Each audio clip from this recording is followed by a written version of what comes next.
매트릭스 리인프린팅을 설명드리도록 하겠습니다. 오늘 할 내용은 56쪽 일부 매트릭스의 원리, 그 중에서도 2장 육체와 정신, 생각, 믿음, 생물학의 연계, 이 부분인데 일단 좀 칼 도슨의 설명이 좀 일단 까다로운 게 있습니다. 까다로운 게 있는데 제가 최대한 그걸 제가 아는 지식으로 좀 더 쉽게 설명드리려고 하고 있는데, 하여튼 제가 다시 좀 저번에 했던 내용을 좀 정리한다면은 내 무의식에 모든 정보가 저장되어 있고, 이 무의식을 여기서는 매트릭스라고 하고, 근데 신경생리학에서는 이 무의식이 뇌에 있다고 생각하는데 뇌에 있는 게 아니라 필드라는 어떤 장애에 있다는 거죠. 이건 육신을 초월한 어디에 있다는 거죠.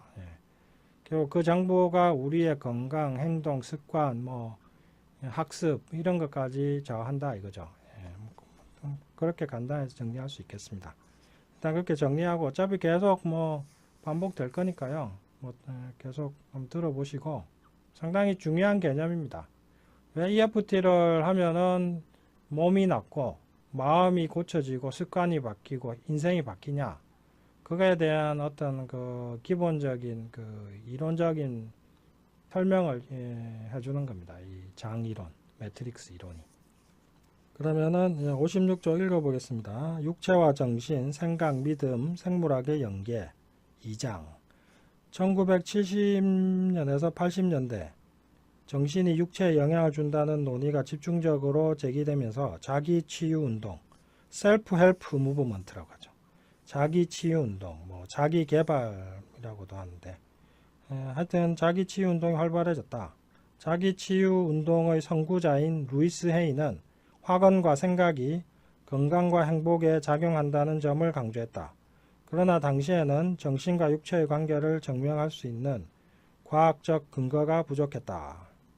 자기 치유 운동의 주요 쟁점은 육체와 정신의 연관성을 이해하는 사람들이 다윈의 진화론적 접근에 근간을 둔 주류 서구 과학 모델에 도전했다는 것이다. 그 모델에서 육체는 그저 고장이 날 수 있는 기계이며 머리를 운반하는 장치에 불과했다.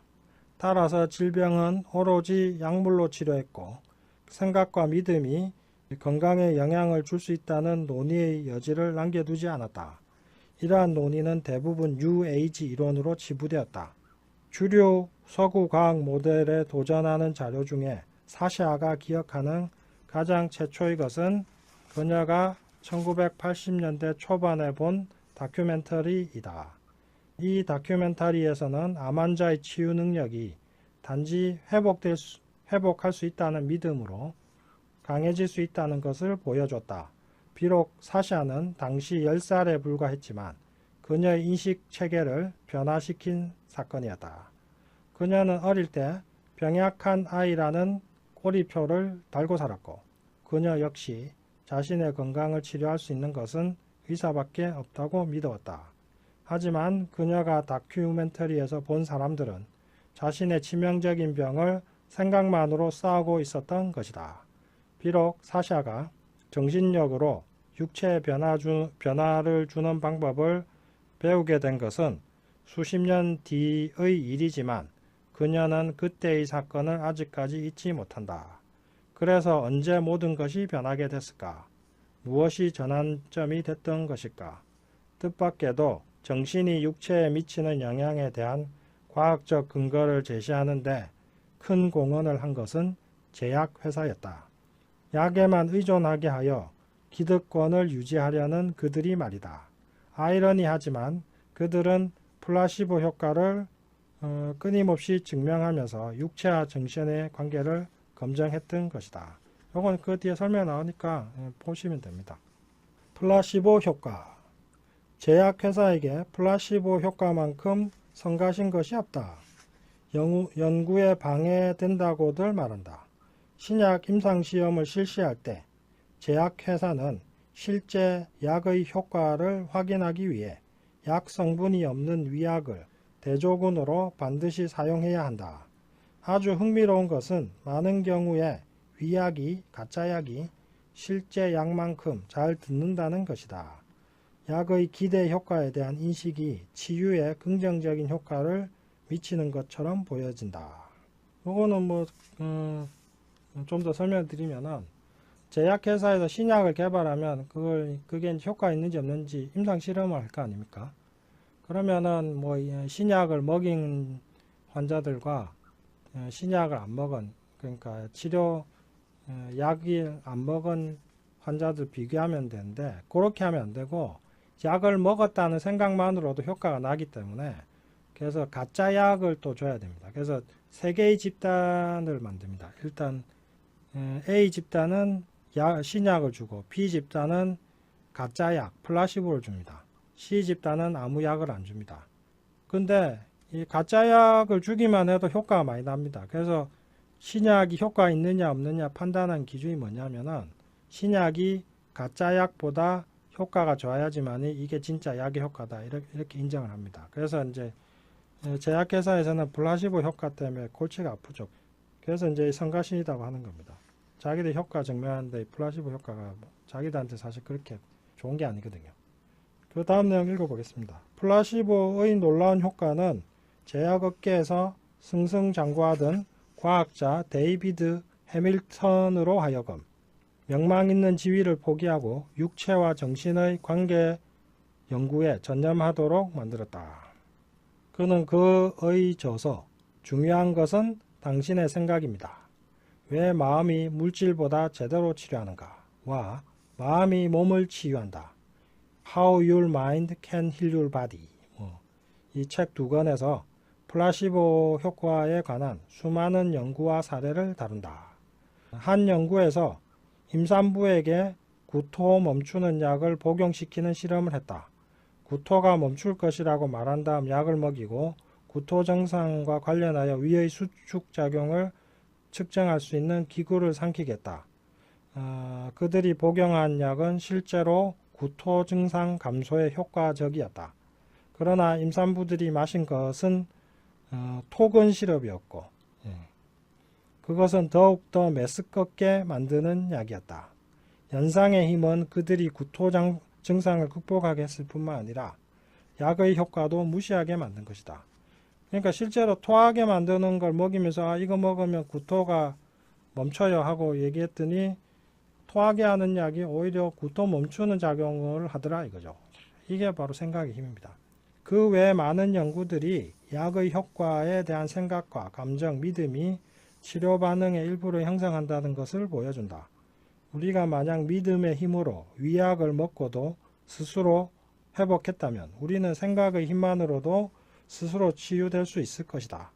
그러나 우리가 몸에 긍정적인 영향을 줄 수 있는 것과 마찬가지로 정신은 강력한 부정적인 영향을 미칠 수 있다. 우리는 플라시보 효과로 건강을 되찾을 수도 있지만 노시보 효과로 건강을 해칠 수도 있다. 플라시보 효과 관련해서 여기서는 구토시키는 약인데 구토 멈추는 약이라고 해서 구토 멈추는 거 하나만 얘기했는데 이런 비슷한 사례들이 많습니다. 예를 들면 카페인 없는 커피를 이제 진하게 타주죠. 그래서 이거 아주 좋은 커피라고 주면 사람들이 커피 먹었을 때 반응이 막 일어납니다. 손도 좀 떨리고 자 이거 진한 에스프레소야 이러면서 이제 카페인 없는 커피를 타주니까 막 손이 떨리고 정신이 말똥말똥해지고 잠도 안 오고 이러더라고요. 그죠? 사실은 무카페인인데. 또 어떤 실험했냐면은 어느 술집에 데려갔는데 술을 줍니다. 근데 사실은 향만 술향이 나고 알코올은 없는 겁니다. 알코올이 없는 가짜 술을 줬는데 완전히 술집 분위기에서 진짜 술인 것처럼 따라주니까 사람들이 몇 잔 마시니까 취하더라 이거죠. 이런 것도 있고, 그게 다 플라시보 효과죠. 그 다음에 또 어떤 실험은 신경 안정제를 흥분제라고 얘기해서 줬는데 안정제 먹고 흥분을 하는 겁니다. 또 반대로 신경 흥분제를 신경 안정제라고 줬더니 흥분제를 먹고 안정이 되는 겁니다. 이런 실험들. 그 생각이 너무 강력하게, 생각의 힘은 너무 강력하게 작용한다 이거죠. 그 다음에 58종 노시보 효과. 노시보는 플라시보인데 안 좋은 생각에서 안 좋은 효과 나는 게 노시보죠. 노시보 효과는 부정적인 생각이 건강에 미칠 수 있는 영향을 뜻한다. 이 효과는 의료산업에서 일반적으로 알려져 있으며 많은 경우 의사의 오진을 받고 이에 대응하여 환자가 죽을 수도 있다.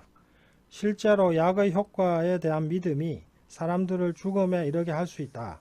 레리 도시 박사의 책 획기적 치유법, 당신의 태도와 신념이 어떻게 당신 건강에 영향을 미치는가에서 노시보에 대한 여러 가지 사례를 볼 수 있다.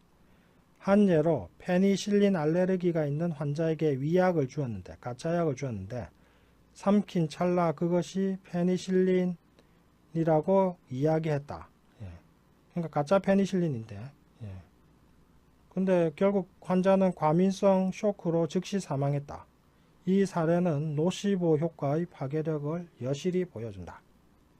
도시 박사는 한쪽 심실에 3천판 협착증을 앓던 한 중년 여성의 사례 역시 강조한다. 그녀는 과거에 낮은 정도의 만성 우렬성 심부전을 앓은 병력이 있지만 의학적 치료가 성공적이었다. 건강검진을 위해 그녀가 병원에 방문했을 때 유명한 전문의가 인턴들을 데리고 병동 투어를 하고 있었다. 그가 병실로 들어와 인턴들에게 이 여성은 TS 환자다 라고 말한 다음 그녀에게는 한마디 말도 없이 불쑥 나가버렸다. 영어로 TS. 잠시 후 그녀는 숨을 가쁘게 쉬기 시작했고 맥박이 분당 150으로 오르면서 땀에 흠뻑 젖었다. 흠뻑 젖었으며 폐에 물이 차올랐다. 주치의는 당황하며 그녀에게 무엇이 잘못됐냐고 물었다.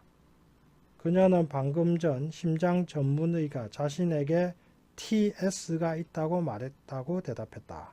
그녀는 TS를 터미널 시츄에이션의 약자로 본 것이었다.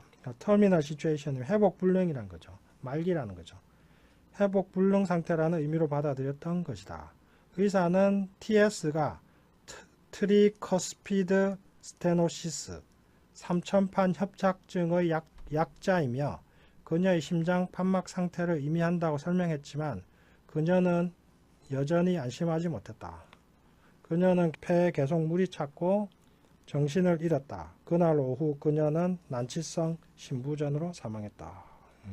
그러니까 이 중년 여성은 심장치료 잘 되고 있었는데 진단 의사의 말을 오해해가지고 자기가 말기다라고 생각하면서 그냥 죽어버린 겁니다. 생각의 힘이 이렇게 강한 겁니다.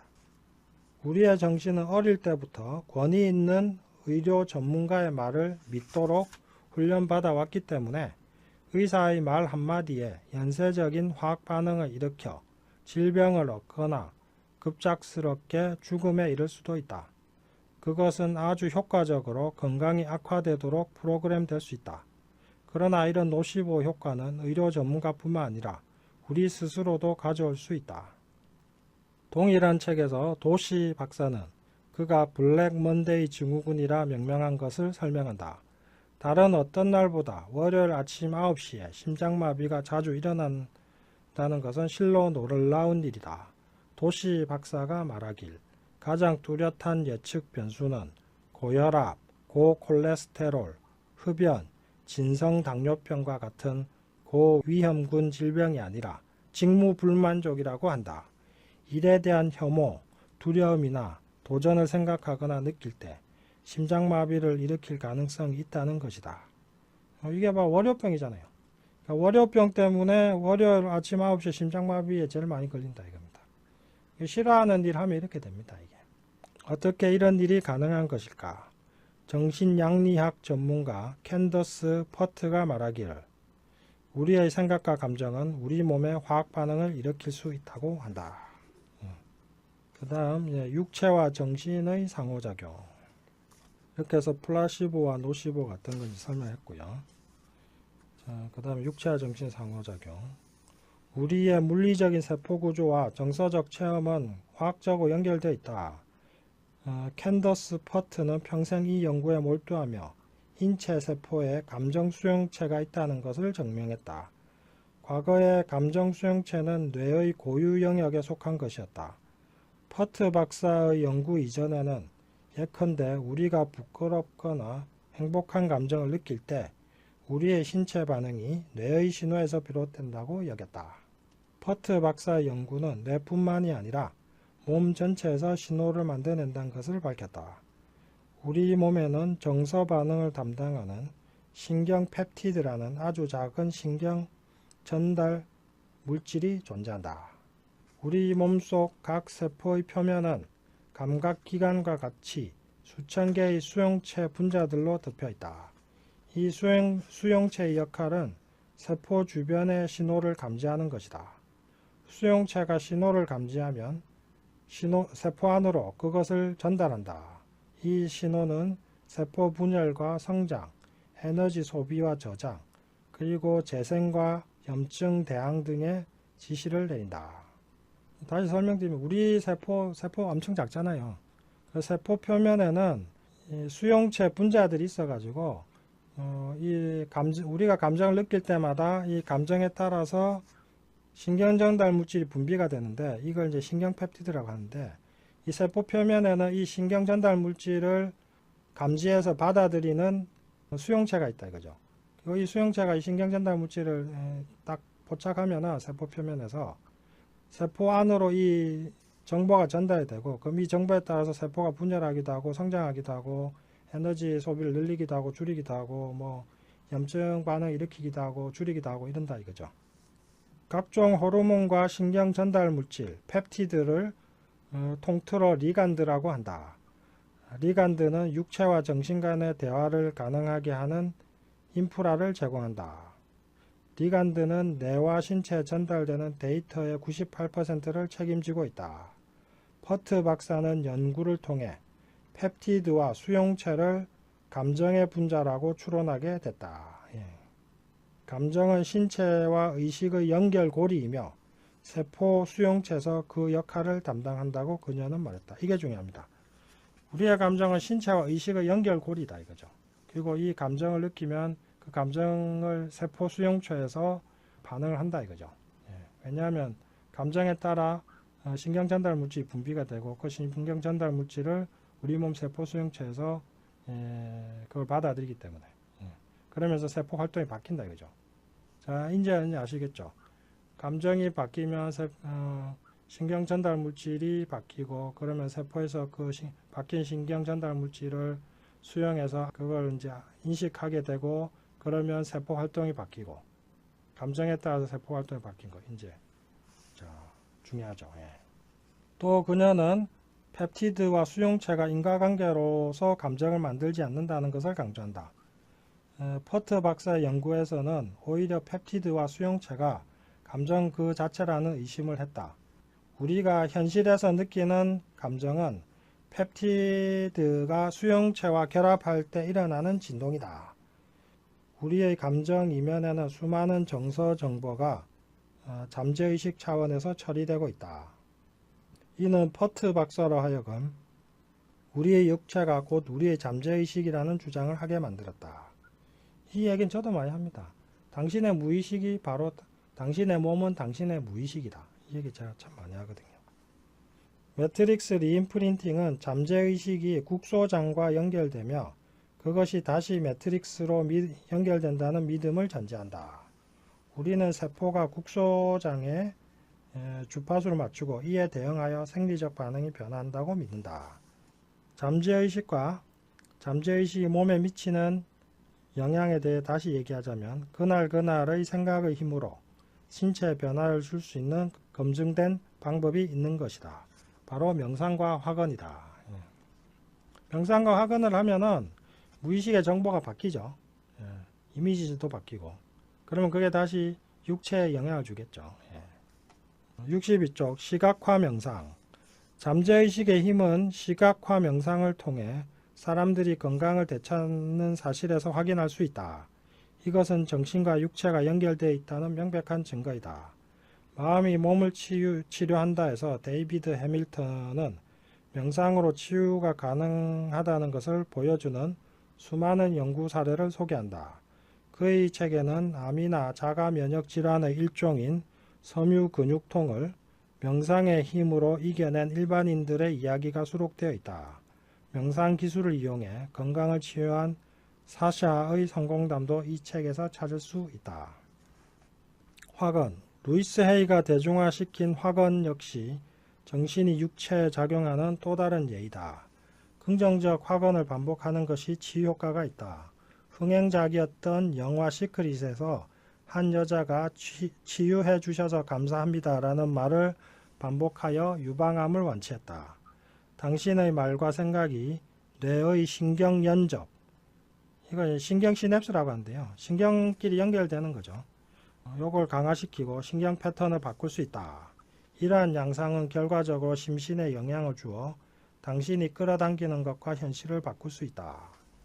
신경 가소성. 어째서 명상과 확언이 효과가 있는 것일까? 이 현상은 신경 가소성으로 인한 것임을 알 수 있다. 데이비드 해밀턴은 그의 책 마음이 몸을 치료한다에서 모든 생각이 뇌 구조에 미세한 변화를 가져온다고 했다. 어떤 의미에서는 생각은 마치 우리가 모래 위에 발자국을 남기듯이 뇌 흔적을 남긴다. 당신이 생각을 할 때 당신의 뇌세포는 정확하게는 신경세포들이 서로 결합하여 신경망을 형성한다. 생각과 마찬가지로 물리적인 경험 역시 새로운 연결망을 생성하고 같은 생각이나 경험을 반복할수록 신경 연결망이 더 강해진다. 명상을 통해 뇌의 섬세한 구조를 실제로 바꿀 수 있다고 해밀턴은 강조한다. 확언 역시 같은 방식으로 작용한다. 명상과 확언은 생각을 만들어내는 과정이다. 우리의 생각은 뇌의 물리적인 구조를 바꿀 수 있다. 이게 중요한 건데요. 많은 분들이 생각이 뇌를 바꾼다 이러면 갸우뚱하시는 분도 있을 건데, 쉽게 생각하면 됩니다. 우리 운동하면 근육 생기죠. 운동 안 하면 근육 줄어들죠. 똑같습니다. 우리가 어떤 생각하면 그 생각하게 만드는 신경 연결망이 뇌에서 만들어집니다. 그리고 그 생각을 자꾸 안 하면 이제 그 생각하게 만들었던 신경 연결망이 줄어듭니다. 마치 운동하면 근육 생겼다가 안 하면 줄어든 거와 똑같습니다. 그래서 우리의 생각과 감정이 뇌 구조를 바꾸는 것에 대한 거는 그 붓다 브레인이라는 책에 설명이 잘 되어 있습니다. 우리의 생각에 따라서 생각과 감정이 뇌의 구조를 바꾸는 이런 것을 신경 가소성이라고 합니다. 가소는 뭡니까 이게? 변형이 가능하다 이거죠. 플라스티시티라고 영어로는 뉴로플라스티시티라고 하는데 신경 가소성. 쉽게 얘기하면 좋은 생각하면 내가 좋게 바뀌고요. 나쁜 생각하면 내가 자꾸 나쁘게 바뀝니다. 예를 들면 제가 전에 봤던 이제 우울증에 관한 BBC 다큐멘터리를 본 게 있는데, 거기서 우울증이 있는 사람들은 뇌에서 기억을 담당하는 해마라는 부위가 있습니다. 해마 부위가 위축이 됩니다. 그러니까 기억력이 상당히 떨어져요. 그런데 이제 우울증을 치료해 주니까 한 3, 4주 치료해 주니까 그 해마 부위가 다시 커지더라 이거죠. 자, 뭡니까? 이것도 이제 결국 생각과 감정이 뇌의 구조에 영향을 주는 거잖아요. 다른 예로 자존감이 낮은 사람이 있어요. 나는 바보야, 나는 병신이야, 이런 생각 많이 하면 어떻게 되냐? 그 생각하게 하는 신경 연결망이 계속 두꺼워지겠죠. 나중에는 계속 그 생각하기 싫어도 자동적으로 나는 바보야, 나는 병신이야, 이런 생각 한단 말이죠. 근데 그걸 EFT에서 자꾸 지워주면 어떻게 되냐? 나는 바보야, 나는 병신이야 하는 그 생각하게 하는 신경 연결망이 근육이 줄어들듯이 싹 줄어든다 이거죠. 또 반대로 확언해도 되죠. 나는 좋은 사람이야. 나는 할 수 있어. 난 괜찮아. 난 내가 좋아. 그럼 이 생각을 자꾸 하면은 이 생각하게 만드는 신경연결망이 뇌에서 자꾸 생긴다 이거죠. 이게 이제 신경 가소성이라고 합니다. 뉴로플라스티시티. 그래서 매트릭스 리인프린팅은 일단은 그 기법 자체도 있지만 이 매트릭스라는 개념, 이 개념 자체가 아주 도움이 많이 됩니다. 왜 EFT를 하면 병을 고치고 마음이 편안해지고 내 인생이 바뀌고 나의 성취력이 좋아지느냐, 거기에 대한 것들을 포괄적으로 설명해주는 이론이기 때문에 그래서 알아두시면 좋습니다. 틈난 대로 제가 아는 한에서 설명을 최대한 자세하게 해드리겠습니다. 그래서 애청자 여러분들이 EFT 활용하는데 도움이 많이 받았으면 좋겠습니다. 자, 오늘 여기까지 하도록 하겠습니다. 시청해 주셔서 대단히 감사합니다. 안녕히 계십시오. 감사합니다.